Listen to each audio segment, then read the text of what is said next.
Assalamualaikum warahmatullahi wabarakatuh. Saya dari kelompok 5.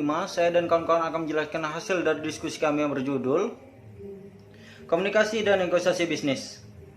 Pertama-tama saya akan beritahu dulu anggota-anggota saya yang ada di kelompok 5. Yang pertama yaitu Aditya Surya Pratama, yang kedua Asnul Farid, yang ketiga Fajrul Zikri, yang keempat Muhammad Nur Khairi, yang kelima Ferizal Aidil Ilham Muhammad, yang keenam Aidil Fadwa, yang ketujuh Inge Indriani, dan saya sendiri Aziz Saladat.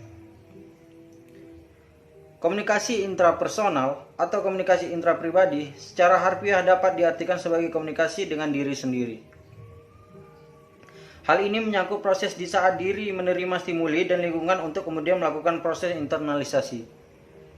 Hal ini sering dijelaskan dengan proses ketika seseorang melakukan proses persepsi.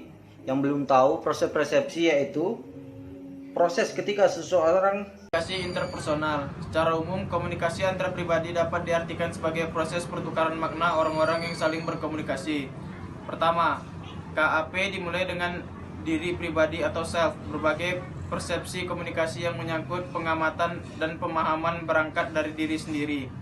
Kedua, KAP bersifat transaksional. Hal ini mengacu pada tindakan pihak-pihak yang berkomunikasi secara serempak mengirim dan menerima pesan. Yang ketiga, KAP mensyaratkan adanya kedekatan fisik antar pihak-pihak yang berkomunikasi. Keempat, partisipan dalam KAP terlibat secara interdependen atau saling bergantung satu dengan yang lainnya.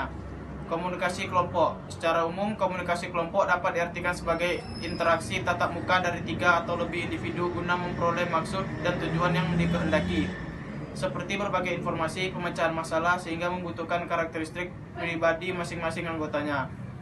Komunikasi organisasi. Komunikasi organisasi secara sederhana dapat didefinisikan sebagai komunikasi antar manusia yang terjadi dalam konteks organisasi. Dari pengertian tersebut, maka komunikasi organisasi adalah proses komunikasi yang berlangsung secara formal maupun non-formal dalam sebuah sistem yang disebut organisasi.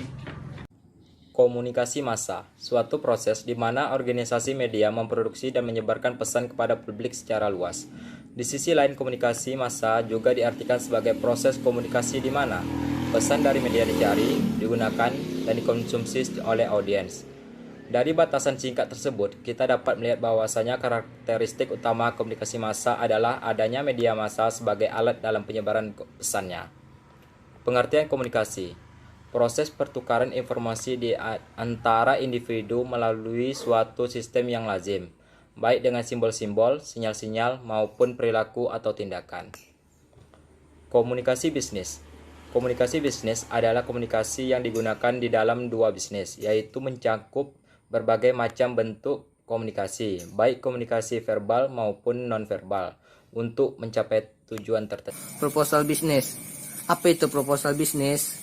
Proposal bisnis merupakan suatu dokumen yang menyatakan keyakinan akan kemampuan sebuah bisnis untuk menjual barang atau jasa yang menghasilkan keuntungan memuaskan dan menarik bagi penyandang dana. Definisi yang lebih baik menyatakan bahwa proposal bisnis adalah sebuah seling dokumen yang mengungkapkan daya tarik dan harapan sebuah bisnis kepada penyandang dana potensial. Manfaat proposal bisnis: membantu dalam mencari modal dan pinjaman kepada lembaga keuangan, memberi kredit, membantu dalam memutuskan apakah akan melanjutkan usaha atau berhenti, membantu dalam mengembangkan ide dan bisnis, membantu dalam mengidentifikasi faktor penghambat kesuksesan bisnis, menyediakan tujuan yang jelas untuk lingkungan internal maupun eksternal perusahaan. Apa saja biasanya ada di dalam sebuah bisnis plan? Gambaran bisnis secara umum, latar belakang dan visi, deskripsi produk, layanan, rencana dan strategi marketing, rencana operasional, manajemen dan personal. Sekian dan terima kasih.